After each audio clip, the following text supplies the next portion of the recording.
Hari Om. This is the second part of the satsang lecture given to us by our Guruji Swami Nispruh Spandan on the 5th of October 2023. As this is a translation from Hindi to English, some information might have been lost during the translation process, so please keep that in mind, and if there is something that you don't understand, then take it with a grain of salt, and please leave a comment to this video in the comment section below, so that we may clear up any misunderstandings that you may have. Our purpose is not to create confusion, but clarity for those seeking spiritual enlightenment. So without further ado, please enjoy the video. So Swamiji starts out the satsang by telling us that people often believe in God, but they do not believe that God is here within them, or that we are part of God. So once Kamal, Kabirji's son, had achieved enlightenment or self-realization, Kabirji told Kamal, "Do you know that Kabir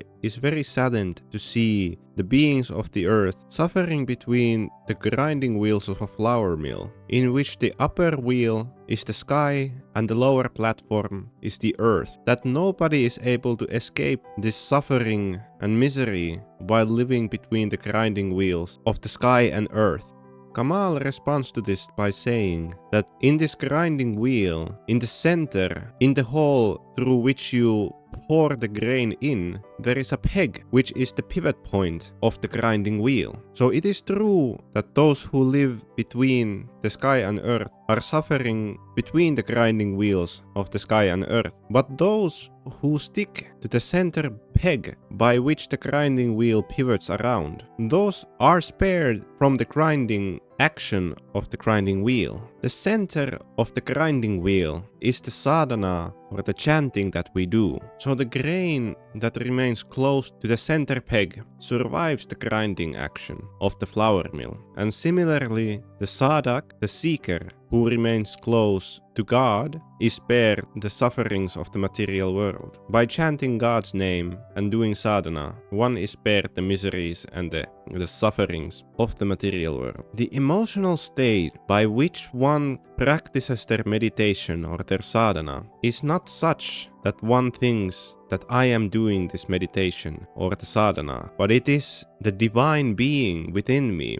that is doing the meditation and the sadhana. Like we are radios which are receiving a signal from the divine being and the tune that the divine being is broadcasting through us. This is the bhava or emotional state by which one achieves self-realization. And if it is me who says that I did this, or I've done that, or I've suffered this, or I've praised the Lord like this, then it is me who moves away from the center peg and becomes ground by the grinding wheels of sky and earth, and it is I who will have to suffer the miseries. Those who have gone beyond the self-realization state say that by sticking to the center peg, you are still experiencing some deformation, and those who jump out of the flour mill altogether achieve that true liberation. They are the real sadhakas, because he is then relieved from the little pains which the grain experiences by attaching itself to the center peg and trying not to slip away and get ground. So when we are doing japa, we are thinking that it is I who is doing the japa or sadhana, but the true sadhaka sees that it is Krishna, Ram or Shiva within me who is doing the sadhana or the chanting through my form or my being. I am not me, but I am more so part of Krishna,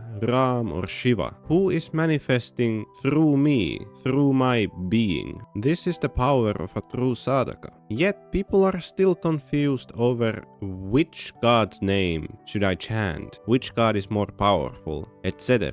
Like it has been stated previously on these videos, chant with any name, preferably the one that your guru has given you, because God is one, and God knows all the names by which he is being called with. And once you start chanting his name and dissolving yourself, that is when the Paramatma will start surfacing from within us. And that is when people will tell you that they see God in you. And when people will start telling you that, you will have come to your being and the God will have left. and you will ask the people that can you also show him to me. So this is what it means when the Siddhas, or the ones who have gone beyond self-realization, when they tell us that the grain should not just stick to the peg but also jump out of the flour mill.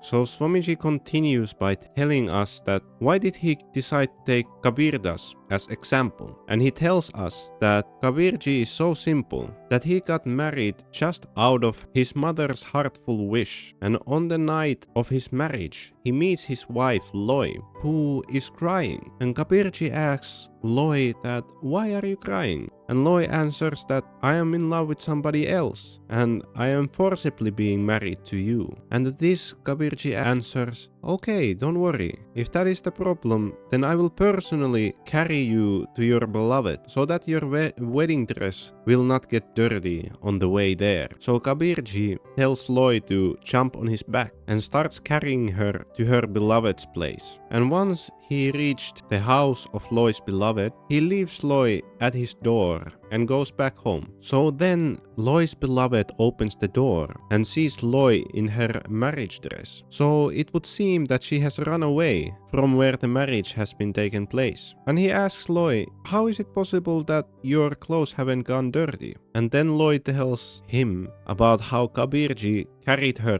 on his back to Loy's beloved's place. The man starts feeling remorseful and tells Loy that, have you realized what you have done? Instead of serving such a divine soul, you have asked him to serve you. And then the next morning, the man takes Loy to Kabir and asks him to marry Loy and also accept him as Kabir's disciple. And Swamiji continues by telling about how people think that should I go and leave society behind, this illusionary world, take up sannyasin in order to attain self-realization. That is not required, because in India it is said that we are the descendants of the great rishis, and the great rishis were living married life, and they were still able to achieve self-realization. It is not necessary to live this way of life, but it is necessary to do sadhana while living in the comforts that this life grants. So forget about the idea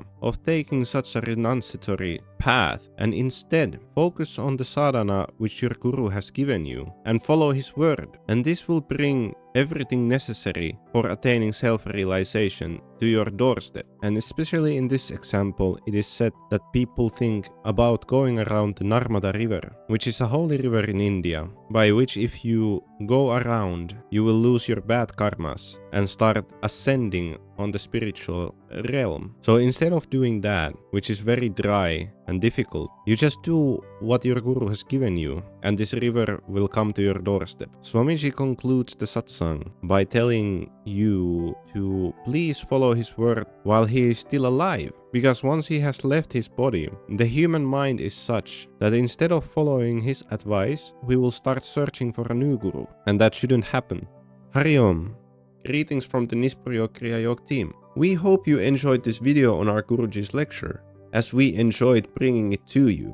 We have just started out making these videos, so if you have any feedback on what we could do better, please leave it in the comment section below or send it to our email. If you would like to be initiated into Kriya Yoga or to meet with our Guruji, you can find our contact detail in the description below. And of course, don't forget to like, subscribe and share this video with your friends and family, so that they can also have the chance on hearing our Guruji's sacred teachings. And if you would like any questions answered, please leave them in the comment section below and we will do our best to answer them there. Thank you for your time. This was the Nispruhyog Kriyayog team. Jai Guru. Hari Om.